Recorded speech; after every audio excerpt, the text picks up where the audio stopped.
Well, I finally got one. One of the old nasty hoes I've been wanting for years now. Really not too bad. This is a 1965 IH 2504 backhoe front loader, 3000 industrial series. So I traded a guy for that old Harley Sportster that I had, or the Ironhead. I never rode that Harley, so I listed it on Marketplace and I offered to trade for some kind of heavy equipment, backhoe, bulldozer, front loader, tractor, and a guy probably 6 months later messaged me offering to trade this. Running and driving, working, everything works, and I didn't hesitate.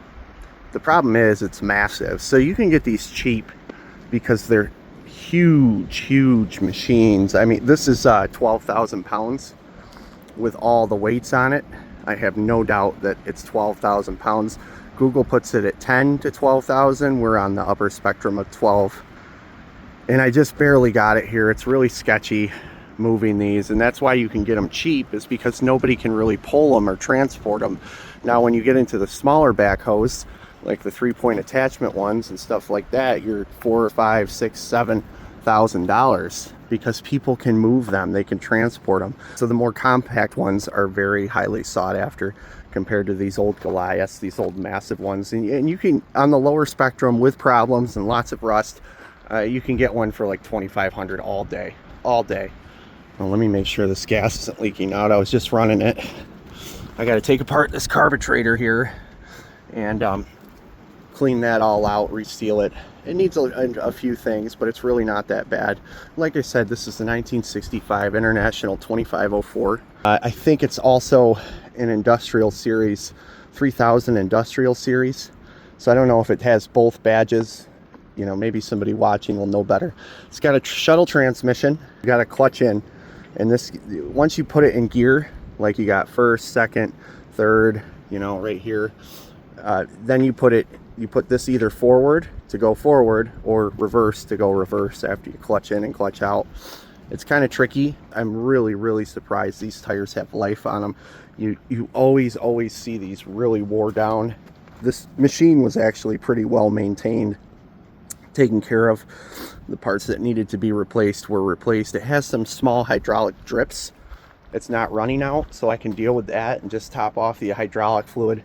Maybe one day I'll get to fixing those leaks, but it's, you know, like my other front loader over here, it's been leaking for years and I still haven't fixed it, so it might be highly unlikely. These old machines, you gotta, you know, you put 1 part gas in them for every 1 part hydraulic fluid sometimes, and then 1 part oil. You know, it's like it's just automagic when it comes to that.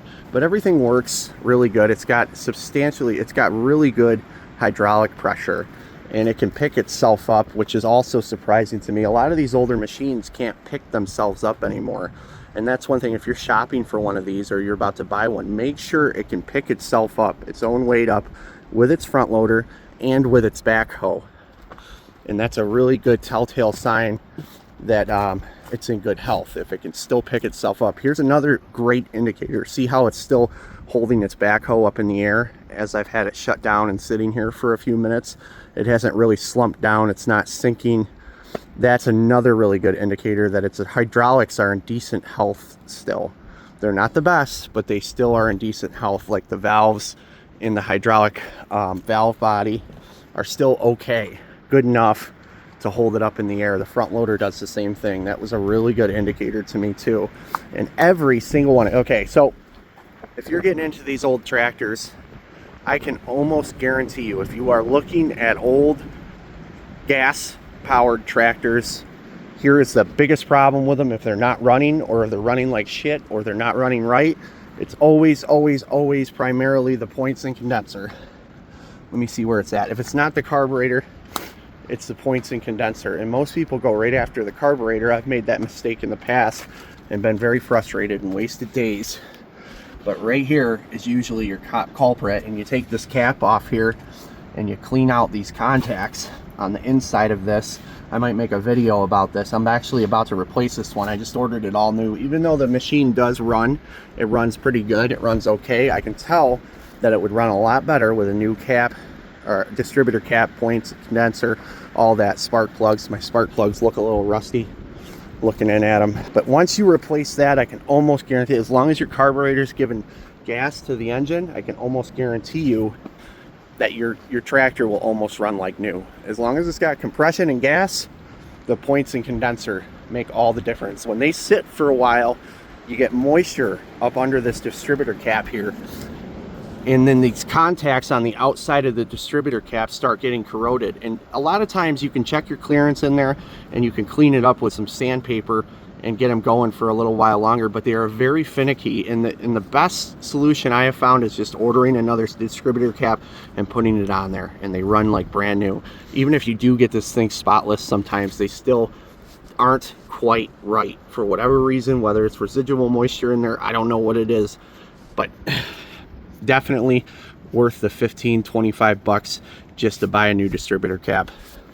That's the biggest tip I can give you on these old gas tractors. Now, a lot of these old backhoe front loaders, especially this one, isn't as bad. Let me see if I can pan out and get a better shot of it. Typically the backhoes are massive compared to the tractors, which makes them very dangerous and undesirable. And then you have a weight disproportion. You know, you're really heavy on the back, super light on the front, and it rolls easy. It does wheelies. It's hard to control. It's scary. You'll see that a lot in these old 50s, 60s, 70s models. The backhoes are just too big on them, and that makes them cheap and easy to obtain as well. This one isn't as bad, but the backhoe is kind of big for its size. I guess it's a pretty big tractor, and it's okay, but you can see over here that it has a lot of weights on the front, and it still bobs up and down sometimes when I'm driving it, regardless of these weights. So I could definitely use more weight. I'm going to put this I-beam or this chunk of railroad on there too, right on top of the bucket. He welded this on here, the previous owner. And that's another downside to these, besides transport and, obviously their age, is how unsafe they are. So if you do get one of these and you're operating it on terrain like this, see this steep hill and these steep banks, it's very dangerous. Just do your best, be careful, make sure you get some weight on the front, learn how to run the machine before you really get to working with it. Just be careful. So like I said, I'm gonna put a new distributor cap on here. I'm gonna give it some new spark plugs. Those should be delivered up in the city by now at my other place, and as soon as I bring this up to the city, I'll be putting them on there, and it'll run even better. I'm gonna clean out this carburetor. It's just due for it. I mean, just looking at that carburetor, I'm gonna try to get the air filter hooked up again. I do not like it running without an air filter. Get this old Zenith style cleaned right up, and there's some videos on these carburetors that are pretty good, pretty thorough and specific on rebuilding them and cleaning them out and the things that potentially go wrong with them. And I guarantee you I can get it running exceptionally well. I'll also do a compression test on it too, just to check, but I believe the compression is still good. It might be due for a rebuild eventually, but I think it's got pretty low hours. Yeah, 15,000 hours, and the hour gauge is actually still working. You could tell it hasn't been covered. It's been sitting out in the sun for years. I don't really like that. See how the steering wheel's all cracked, but it's also a 65, so this thing's like 55 years old. I mean, it's really old. The previous owner went through and replaced a bunch of the hydraulic lines. They started exploding on them. I've got the chore of replacing the remaining ones. These things just have a plethora of hydraulic lines. You see I got some pinholes and leaks here. I might do them all the way up. And eventually I'm probably going to have to. This one's definitely going to rupture soon, I can tell, and it's really unfun when they do. They kind of spray hot oil all over you and in your face. So I'd rather do that before they start failing. But that's just one of the maintenance items. I try not to leave it resting with the hoe up like this. Just going to rest that down. And as you can see, it's the self undercoating model. It lubricates all the outside of itself. It gives itself its own custom paint job and undercoating. I really appreciate that. That's a fancy automatic feature in one of these. I'm also going to go around and I'm going to grease the ever-living shit out of all these pins, all thousands of Zerk fittings that I can find, as many as possible. I'll probably use the full synthetic grease. These take a lot of care and maintenance if you do get one and you want it to last for a while and run right for you. That's everything involved is pretty extensive, but if you put a little time into them, they'll just repay you for years and years and years. And they just don't build them like this anymore. They really don't. I mean, these things are brick shit houses. They were so overbuilt. This is American industry, in the heyday of American industry, you know, the 60s, post-war production.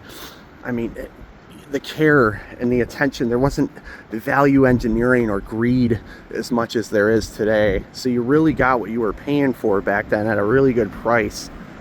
And I expect, and it's just a testament, this thing is still running and going today. So that's incredible on its own. It's a testament to its quality and how overbuilt and well built it was. And I can only imagine the abuse it suffered. And it just keeps on going. And it's massive too. It'll do pretty much anything I want. I really like this front loader. I'm going to bring it up to Newfane, and I'm going to use it to lift some massive oak trees. Maybe I'll get some footage of that and pump out some videos. I like the teeth on the bucket here. That's really handy, especially when you're sifting gravel or digging out a mountain or screening gravel. I'm probably going to end up screening some gravel and digging this bank back eventually, making this driveway wider, because right now I have to do like a 55-point turn. It's insane. He already has the ball in the bucket. That's really super handy. He's mounted that in there. Look at it. He's got these hooks that he welded on. Super, super handy. I mean, this thing will do just about everything that I need to do around here. I can grade and smooth out my driveway, fix that with it, dig all the drainage, the French ditches, you know, so that's really good. I picked up a trailer too. I don't have it down here, so I can't show you, but I picked up a trailer big enough for it, a 15K rated gooseneck trailer, and I'm going to tow it with my dump truck when I bring it up to the city. Make sure those trailer brakes are working.